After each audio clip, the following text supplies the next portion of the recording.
અખિલ ભારતીય રાષ્ટ્રીય શૈક્ષિક મહાસંઘ દ્વારા ટેટ પરીક્ષા નાબૂદ કરવા માટે કલેક્ટર મારફત પ્રધાનમંત્રીને આવેદનપત્ર આપ્યું। અખિલ ભારતીય રાષ્ટ્રીય શૈક્ષિક મહાસંઘ મોરબીના આહવાનથી ખૂબ જ બહોળી સંખ્યામાં શિક્ષકો ટેટ પરીક્ષા નાબૂદ કરવા ધરણામાં જોડાયા। 23 ઓગસ્ટ 2010ના રોજ એનસીટીઈ દ્વારા જાહેર કરાયેલ શિક્ષક પાત્રતા પરીક્ષા એટલે કે ટેટ સંબંધિત અધિસૂચના તથા માનનીય સર્વોચ્ચ ન્યાયાલયના તારીખ 29 મે 2026ના ચુકાદાના પરિપ્રેક્ષ્યમાં વર્ષ 2010 પહેલા નિયુક્ત થયેલા શિક્ષકોને કાયદાકીય અને નીતિસંગત સંરક્ષણ પ્રદાન કરવા બાબતે હાલમાં દેશભરના લાખો શિક્ષકો ગંભીર ચિંતા, વ્યથા અને અસુરક્ષાની લાગણી વ્યાપી રહી છે।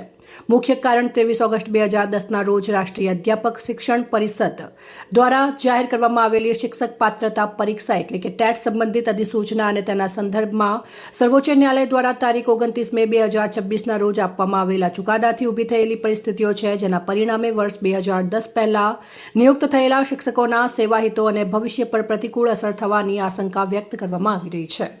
દેશના વિવિધ રાજ્યોમાં લાખો શિક્ષકોની નિમણૂકો તે સમયના અમલમાં રહેલા નિયમો, લાયકાતના ધોરણો અને પસંદગી પ્રક્રિયાઓ અનુસાર કાયદેસર રીતે થઈ ચૂકી હતી। આ શિક્ષકોએ વર્ષો સુધી રાષ્ટ્ર નિર્માણ, ગુણવત્તાયુક્ત શિક્ષણ, સામાજિક જાગૃતિ અને ચારિત્ર્ય નિર્માણના ક્ષેત્રમાં મહત્વપૂર્ણ યોગદાન આપ્યું છે।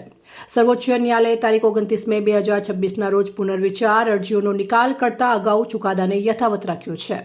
ન્યાયાલયના નિર્ણયોનો સન્માન કરવો આપણા સૌની બંધારણીય ફરજ છે। સાથે જ પણ મહત્વપૂર્ણ બંધારણીય હકીકત છે કે નગર ન્યાયપાલિકાનું કાયદાનું અર્થઘટન કરે છે, જ્યારે જનહિતમાં જરૂરી નીતિગત તથા કાયદાકીય ઉકેલ પ્રદાન કરવાનો અધિકાર સંસદ અને સરકાર પાસે રહેલો છે। મહાસંઘનું માનવું છે કે વર્ષ 2020 પહેલા નિયુક્ત થયેલા શિક્ષકોની નિમણૂકો તે સમયના અમલમાં રહેતા નિયમો અને પાત્રતા ધોરણ અનુસાર સંપૂર્ણપણે કાયદેસર અને માન્ય હતી। લાખો શિક્ષકો તેમના પરિવારોના ભવિષ્યને અનિશ્ચિતતામાં મૂકવાથી શિક્ષણ વ્યવસ્થાની સ્થિરતા તથા શિક્ષકોના મનોબળ પર પ્રતિકૂળ અસર પડશે।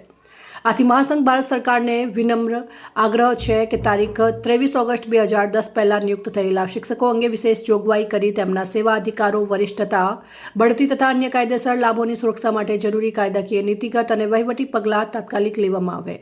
તારીખ 23 ઓગસ્ટ 2010 પહેલા નિયુક્ત થયેલા તમામ શિક્ષકોને ટેટની ફરજિયાતમાંથી કાયમી મુક્તિ આપવામાં આવે તેવી માંગણી અને લાગણી સાથે ખૂબ જ બહોળી સંખ્યામાં શિક્ષકોએ કલેક્ટર કચેરી ખાતે ઉપસ્થિત રહીને કલેક્ટર મારફતે પ્રધાનમંત્રીને આવેદનપત્ર આપવામાં આવ્યું છે।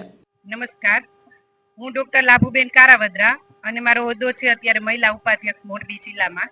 આજે અમે જે પણ શિક્ષક મિત્રો સાથે મળ્યા છીએ ત્યારે અમારી એક જ માંગ છે કે અમને ટેટમાંથી મુક્તિ આપવામાં આવે।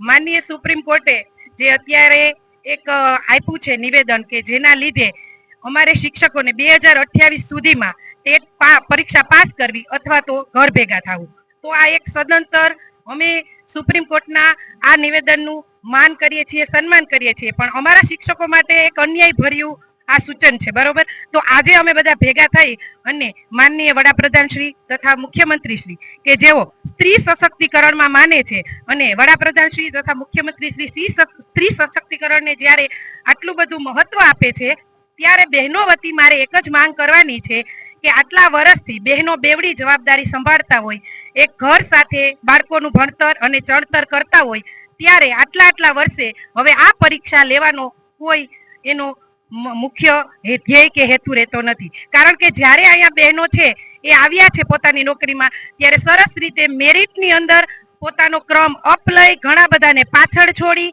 અને આવ્યા છે, તો હવે એની પરીક્ષાનો કોઈ મુદ્દો રહેતો નથી। એટલે એક નમ્ર વિનંતી છે બેનો તરફી અમારી, કારણ કે 60% જેટલું મેકમ અત્યારે ગુજરાત પ્રાથમિક શિક્ષણમાં બહેનોનું છે અને આવી જ્યારે એક અન્યાયભરી વાત આવે ત્યારે બહેનોને સાંભળનાર કોણ? તો મારી કલેક્ટરશ્રીને આજે આવેદનપત્ર આપી અને રાષ્ટ્રીય શૈક્ષિક મહાસંઘ વતી એક માંગ છે કે અમારી આ વાત ત્યાં સુધી પહોંચે, બહેનોને ન્યાય મળે અને ટેટની પરીક્ષામાંથી બહેનોને મુક્તિ આપવામાં આવે, ભાઈઓને મુક્તિ આપવામાં આવે અને ન્યાય સાથે શિક્ષક સમાજને સન્માનની નજરે જોવામાં આવે। સમાજની અંદર આજે શિક્ષક છે એ ધીરે ધીરે પોતાનું સન્માન આવા નિર્ણયોથી ક્યાંક ને ક્યાંક અમને ટાર્ગેટ કરીને ઓછું કરવામાં આવે છે, તો આ કોઈ પણ વાત માન્ય ન રહે અને માત્ર ને માત્ર શિક્ષકોના સન્માનની વાત આવે ત્યારે ટેટની મુક્તિ આપવામાં આવે। ભારત માતા કી જય।